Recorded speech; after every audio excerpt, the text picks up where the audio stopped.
My phone shatters the darkness at 2:50 a.m., its ring piercing through the quiet of my Paris apartment. The screen glows with my sister-in-law's name, Rachel Avery Monroe. Her voice breaks on a sob. "Your father had a stroke. Come home quickly," the words hit like a bucket of ice water. I bolt upright, my silk sheets tangling around my legs. "What? Hospital St. Mary's." Rachel's breath hitches. "Please hurry." My hands shake as I fumble with my laptop, booking the first flight I can find. 6,000, nearly everything in my savings, but what choice do I have? The Avalon Heights Hotel project sits half-finished on my drafting table, its elegant lines and mockery of the chaos erupting around me. 6 months of work, my biggest commission yet, and now I'll have to abandon it. The taxi crawls through Paris. Traffic 40 minutes later while my mind races ahead 8 hours trapped in a metal tube, wondering if I'll make it in time. Wondering if he'll still be alive when I land. The last conversation I had with my father plays on repeat. His disapproval of my career choice, his insistence that I was wasting my potential outside the family business. My grandfather, Charles Monroe Sr., would have understood. He always said following your heart wasn't selfish if you did it with integrity, but he's been gone 3 years now. And without his gentle wisdom as a buffer, the family fractures have only deepened. The airport terminal blurs past as I run. Dragging my hastily packed suitcase, I barely register checking in or boarding. My world narrows to the steady drone of engines and the tight knot in my stomach. Every minute feels like an hour. I spend the flight clutching my armrests, watching the sun crawl across the Atlantic. The woman next to me offers a sympathetic smile and a tissue. Apparently I've been crying without realizing it. I manage a wooden thank you but can't bring myself to explain. At the present, the taxi from JFK winds through familiar streets that somehow feel different. McGinty's Diner, where Dad used to take us for Sunday breakfast, is now a sleek coffee shop. The old movie theater has been converted to a pharmacy. Even my hometown feels like it's moved on about me. St. Mary's Hospital. I tell the driver my voice from disuse. He nods, taking the turn onto Madison Avenue. An hour later, the emergency room entrance looms ahead, its red letters harsh in the morning light. I practically throw my fare at the driver and rush inside, wheeling my suitcase behind me. Gregory Peterson. I tell the intake nurse, he was admitted last night, stroke her fingers, tap across the keyboard. She frowns. I'm not seeing any record of a Thomas Monroe being admitted in the last 48 hours. That's impossible, my sister-in-law called. He's supposed to be here more typing. Let me check our other systems. Sometimes transfers don't show up right away. 5 minutes of searching yields nothing. The cold certainty settling in my stomach has nothing to do with hospital air conditioning. I pull out my phone, hands steady now as I dial my brother's number. 1 ring, 2 3. Blake Peterson. Where's Dad? A pause. He's at home, Rachel said. He had a stroke that he was at St. Mary's. Another pause longer this time. There must have been some confusion. Why do we come to the house? We can explain everything. The taxi ride to the family estate takes exactly 12 minutes. I count every second, watching familiar landmarks scroll past the stone wall marking the property line. The wrought iron gates, the long driveway lined with maple trees my great-grandfather planted. I don't bother ringing the bell. The front door opens under my hand, unlocked. As always, the foyer gleams with its usual pristine perfection, not a speck of dust. On the antique console table, fresh flowers in the Waterford vase, family photos arranged just so voices drift from the library. I follow them, my heels clicking against hardwood floors. The door stands ajar, and there sits my father in his favorite leather chair, very much alive and healthy. Swirling bourbon in a crystal tumbler. Legal documents, mahogany dining table. Blake stands by the fireplace, his posture too casual to be natural, and in the corner, Victor Hayes, our family lawyer, quietly organizes papers into neat stacks. Harper Dad's voice is warm, pleasant. As if this were any normal morning, as if they hadn't just made me empty my savings account and fly across an ocean for a lie. Thank you for coming so quickly. We have some urgent family business to discuss. Blake clears his throat. About the hospital is a false alarm. Dad's fine. I look between them. My father's practiced smile. My brother's unconvincing concern. The lawyer's careful focus on his papers. The pieces click into place with terrible clarity. They needed me here, and they knew exactly how to make it happen. I set my suitcase by the door with deliberate care, buying time to decide, confront them now, or play along until I understand what they're really after. The choice crystallizes as I notice the trust paperwork among the scattered documents, my grandfather's elegant signature on the corner of one page, the word inheritance visible on another. So that's what this is about. I smooth my travel-wrinkled blazer and meet my father's eyes. Well then, I say, my voice steady, why don't you tell me what was so urgent it required faking a medical emergency? Behind me, the library door swings shut with a soft final click. I believe we can all agree this situation requires a delicate handling. My father swirls the bourbon in his glass, ice cubes clinking against crystal. The morning sun streaming through leaded windows catches the amber liquid, casting tiny prisms across the mahogany table. Legal documents spread before us like a paper minefield. My fingers curl around the arm of my grandfather's old leather chair, finding the familiar worn patch where his hand once rested. The scent of lemon polish and aged wood fills my lungs as I force each breath to remain steady. Measured, professional, just another business meeting. Family, unity has always been our greatest strength. Dad's voice carries that practiced warmth he uses for particularly lucrative clients. Your grandfather built this company on the foundation of shared prosperity, Blake steps. Away from the fireplace, spreadsheets fanning out from his manicured hands, the quarterly projections show a concerning trend. His Harvard MBA comes through in every crisp syllable. Market volatility combined with unexpected supply chain disruptions. Perhaps we should be direct. Arthur Whitman's leather briefcase snaps open. Our family lawyer extracts another stack of documents with surgical precision. The situation requires temporary fund reallocation to maintain operational stability. The magnitude hits me as I scan the numbers. $6 million. My voice sounds distant, hollow. That's what you need to avoid bankruptcy. Dad's fingers tighten around his glass. Your grandfather's trust comes due on your birthday next month. $4 million. That could secure the family legacy. The room blurs slightly at the edges. I remember the day grandfather Charles Monroe Sr. explained his decision, the afternoon sun warming his study, his green eyes bright with purpose. The trust requires you to build your own path, little bird away from the family business, your father. He never understood there are different kinds of strength. Blake and Lena Monroe received their shares years ago.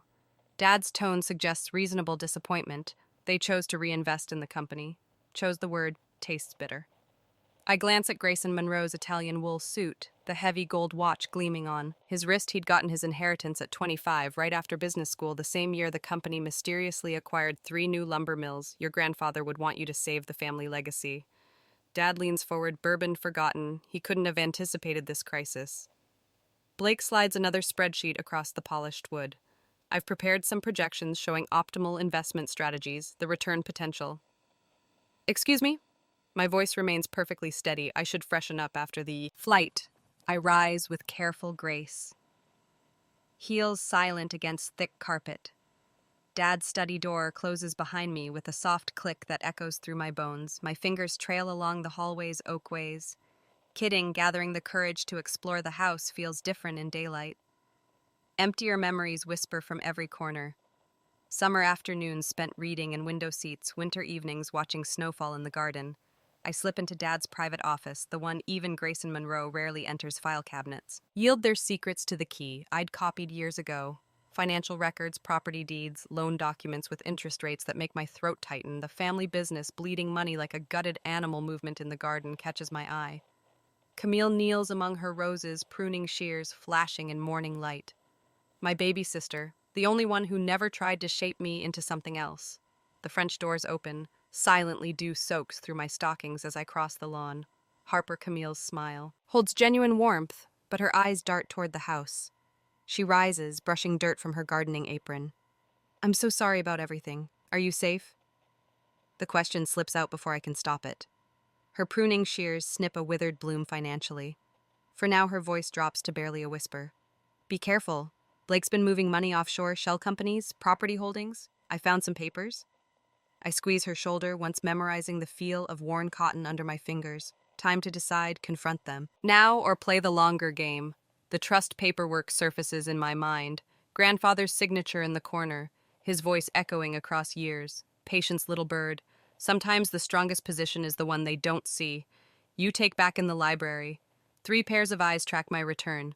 I smooth my blazer, channeling every negotiation I've ever handled in Paris. I appreciate the complexity of the situation. My tone suggests reasonable consideration. I'll need time to consider what's best for everyone. The tension bleeds from Dad's shoulders. Blake's smirk doesn't quite reach his eyes. Of course. Arthur Whitman gathers his papers with practiced efficiency. This is a significant decision, a few days to review everything thoroughly. I meet my father's gaze that seems prudent. He raises his glass in agreement, perfect confidence restored. They don't see my fingers curled against my leg nails, biting into palm. Don't notice the way I catalog every document on the table, every file abandoned in their relief. They think they've won the opening move, they forget who taught me chess. Grandfather's voice whispers from the leather chair. The game isn't always what they think it is. Bird knows sometimes it's about discovering just how deep the betrayal goes. The next day, after talking to my grandpa's former assistant and arranging a meeting, I went to meet her. Mrs. Aninsley's arthritic fingers tremble as she unlocks the filing cabinet in her basement. The retired CPA shoots nervous glances toward her narrow windows. Though we're below ground level, your grandfather insisted I keep copies of everything. She pulls out a stack of leather-bound ledgers, even after Grayson Monroe called them redundant and had the originals destroyed. I study my phone's camera documenting each page. She turns the numbers, tell their own story, systematic draining of company accounts masked as business expansions. Blake's signature appears on document after document, each one bleeding a little more money into his personal ventures does. Anyone else know about these records? Mrs. Aninsley shakes her head. Raymond made me promise to keep them safe, said someday they might matter. Her voice catches. He always worried about Grayson Monroe's creative accounting back in my rental car. I scan through the photos, 6 days of gathering evidence, and the pattern is clear. But I need someone who understands the legal implications, someone I can trust. The phone rings twice before she answers. Clara Warren, it's Avery Monroe. I pause, watching a neighbor walk his dog past Mrs. Aninsley's house. I need your help with Charles Monroe Sr. Trust silence stretches across the line. Then I was wondering when you'd call. Clara arrives 3 days later, her silver Mercedes parking behind the downtown diner where Ethan Grayson Monroe already waits. My college ex now works white-collar crime for the state. His badge stays hidden, but his eyes still hold that same sharp intelligence that first drew me to him 15 years ago. You've got quite a situation, he says, sliding into our corner booth. No. Hello. No small talk. Some things never change, Clara. Spreads the trust documents across the formica table, careful to avoid the coffee rings Raymond built in protections I've never seen before. Anti-coercion clauses, specific provisions against family pressure. She taps one paragraph. He knew they might try something like this. The contract they want you to sign. Reed points to the photo on my phone. Hidden clauses. Blake's already using your inheritance as collateral. 3 new loans in the past month. My coffee grows cold while they outline criminal charges, statutes of limitations, potential sentences. The fluorescent lights flicker overhead, turning Emily Grant's elegant silk blouse in sickly green outside trucks rumble past on the highway. Drivers will never know they're witnessing the dismantling of the Peterson family legacy. If we move fast. Ethan Blake says we can protect the evidence, but Avery Monroe, his hand stops short of touching mine. This means turning in your own father, I know. I respond and I am ready. We plan everything and go home. Later at my hotel room, the bathroom mirror shows dark circles under my eyes. 6 days of secrets. 6 days of pretending everything's fine while I gather proof of my family's crimes. Water splashes my face but can't wash away the truth. I'm not just protecting my inheritance anymore. This is about Lena Monroe's future too. My hands stop shaking as I dial the number Ethan Blake gave me. Yes, I'd like to speak with the Financial Crimes Unit. My voice sounds strange in the tiled bathroom, distant, professional. I need to report evidence of extensive fraud. 2 hours later, I sit in a government office surrounded by state investigators. They record my statement, copy my files, document the trail of evidence leading back through years of careful deception. I write every detail in clean architect's printing sign, my name on official forms, watch them timestamp and file each piece of proof that will destroy my family. My father's voice echoes from childhood. Family protects family no matter what. But he never taught us what to do when family becomes the threat. The investigator slides her card across the desk. We'll need you to maintain your routine act. Normal, can you do that? I think of the family brunch tomorrow. My father's bourbon-soaked smile. Blake's smug confidence.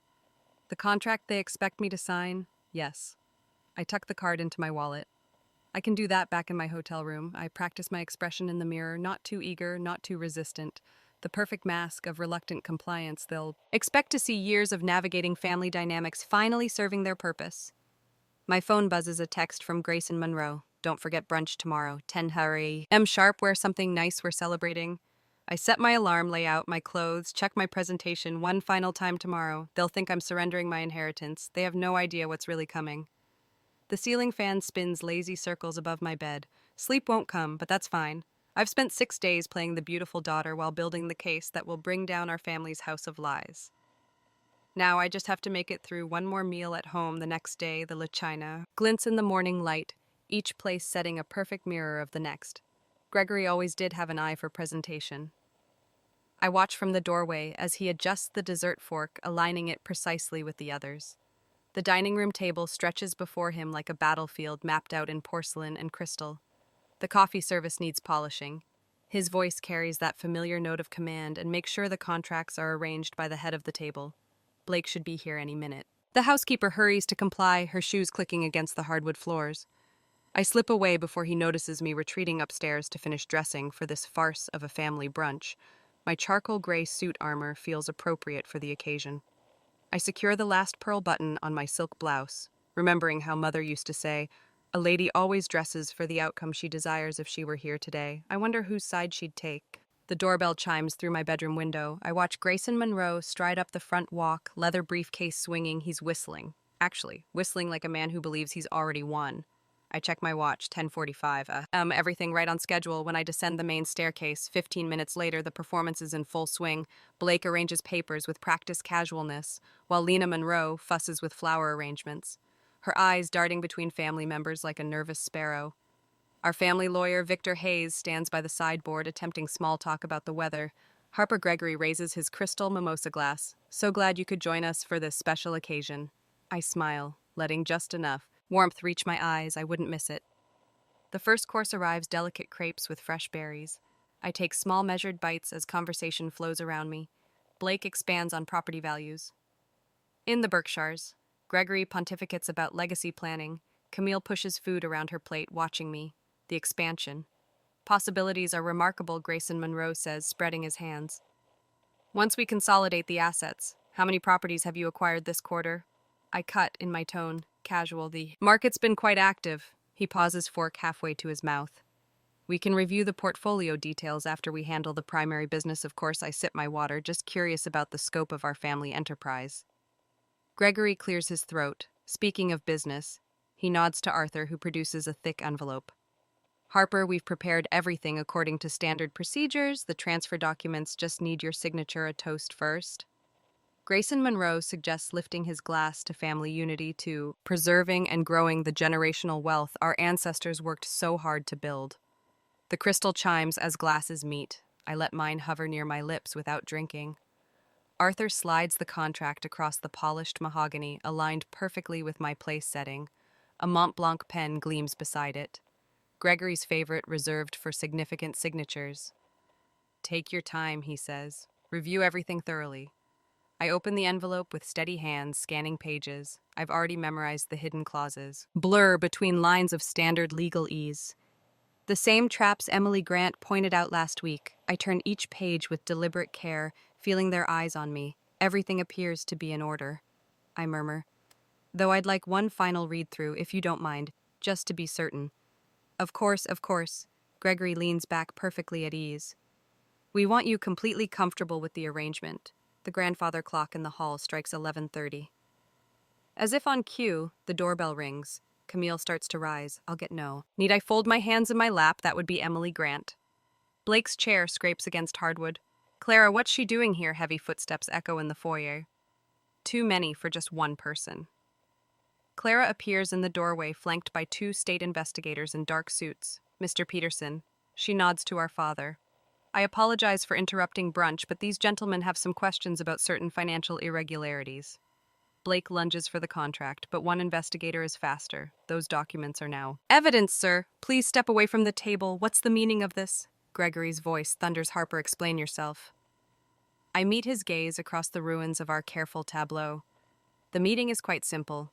"Dad, you faked a medical emergency to lure me home. You planned to coerce me into signing away my inheritance to cover up years of fraud. Did you really think I wouldn't investigate? We're your family," Blake snarls. "Yes, and that's precisely why this hurts so much." The investigators move with quiet efficiency, gathering papers and electronics. No handcuffs, no dramatic arrests. just the steady dismantling of carefully constructed lies. I watch my father seem to age a decade as he slumps in his chair, his facade finally cracking. Blake's rage radiates across the table in waves, but he stays silent as they catalog evidence. Smart man.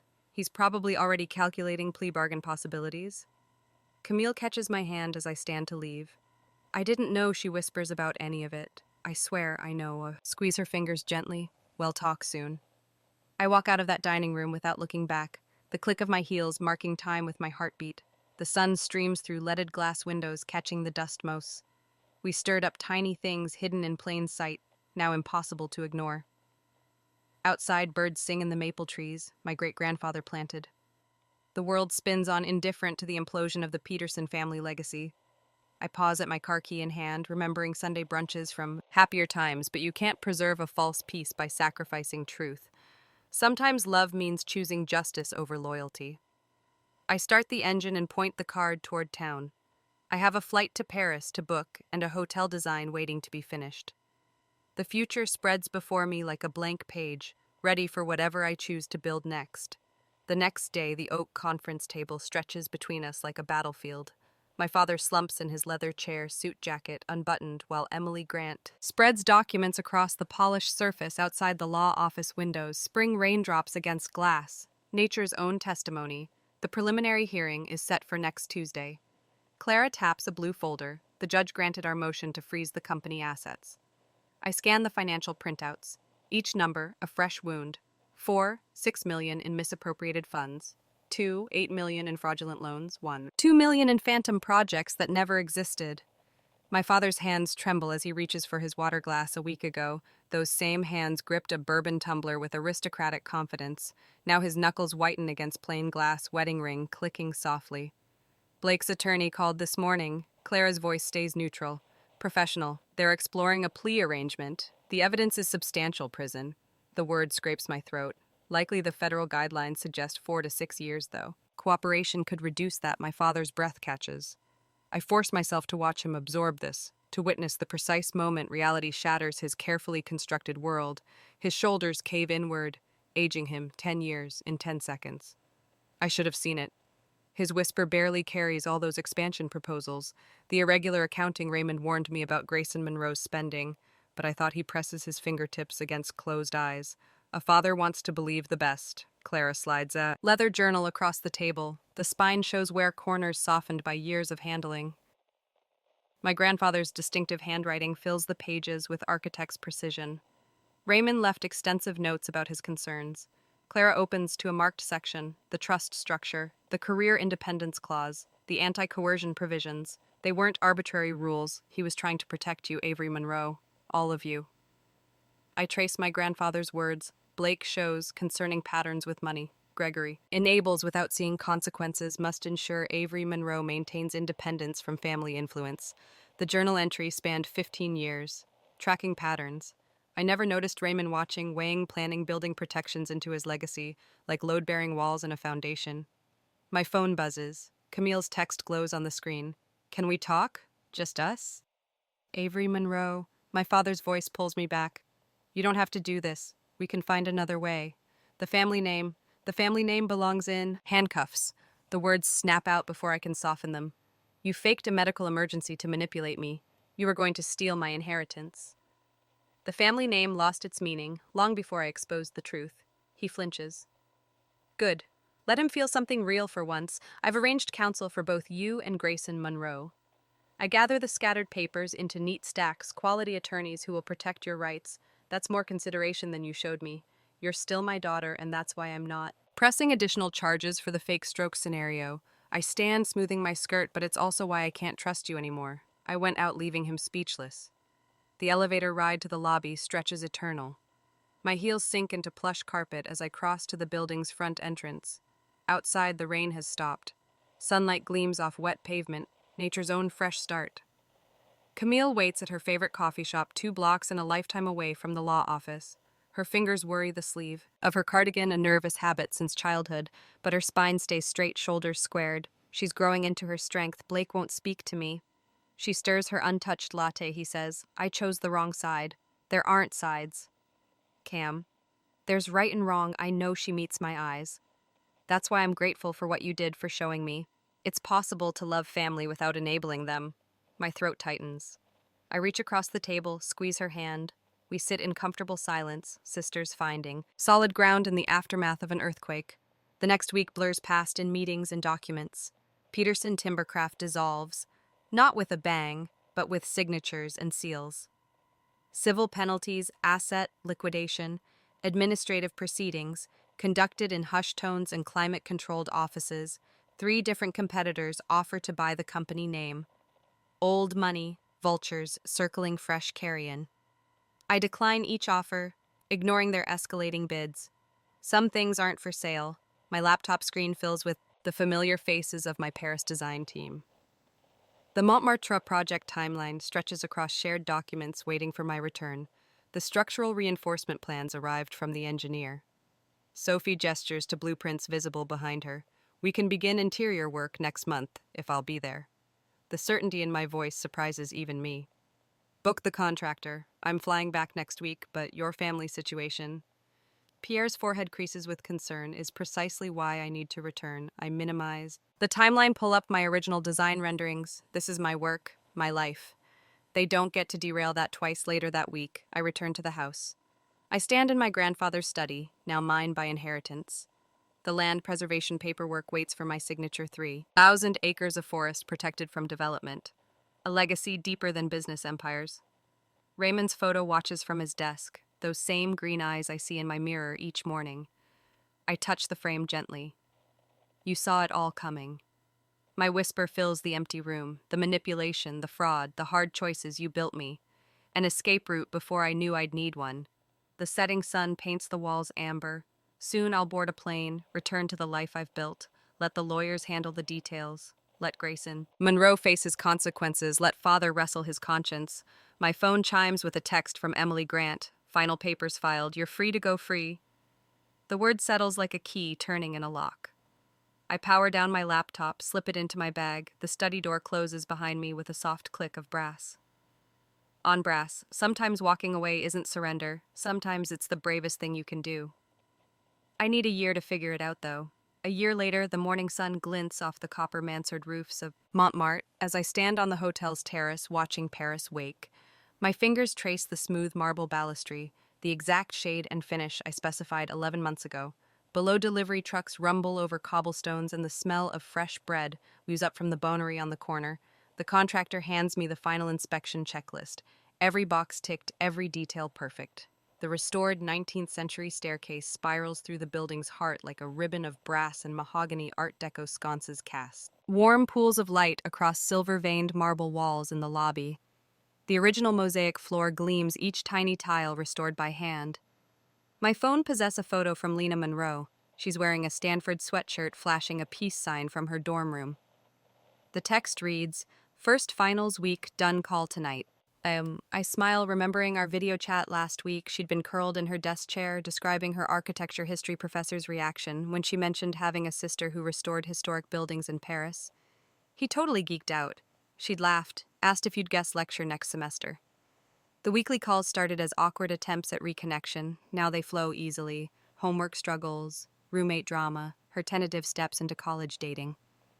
Sometimes we talk about the harder things, Dad's quiet life in his rented condo, Blake's restricted financial dealings under court supervision. But mostly we focus on building something new between us.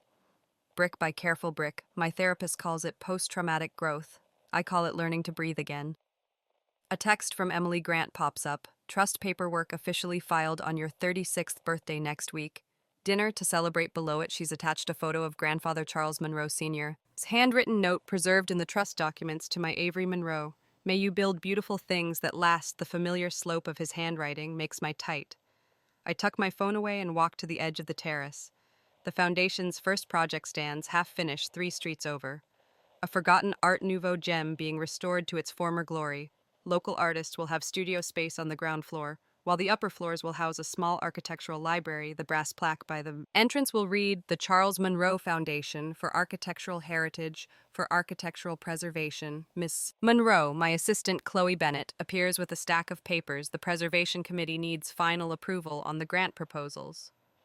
I follow her inside to my office, where the Paris afternoon light streams through tall windows. A framed photo sits on my desk. Me surrounded by my design team. At last month's celebration dinner, real smiles, real connections, no hidden agendas or false unity. The grant proposals spread across my desk like a paper fan. 10 historic buildings waiting for renewal each, with its own story to tell. I pick up my pen, ready to begin. My phone lights up again. Another text from Lena Monroe. Serious question. Want to show me around Paris this summer? Promise not to criticize your French accent a year ago. I sat in the same office at 3:00 in the morning, staring at a phone call that would unravel everything I thought I knew about family. The journey from that moment to this one hasn't been easy. When someone fakes a stroke to manipulate you, it's not just betrayal, it's a test of who you've become. I didn't want revenge. I wanted clarity, and I got it looking out over the rooftops of Paris. I think about what grandfather Charles Monroe Sr. used to say. The strongest foundations are built on truth. He wasn't just talking about buildings. I text Lena Monroe back, yes, time to show you my Paris. But first you have to help me plan the foundation's next restoration project. There's this amazing old theater in our hometown.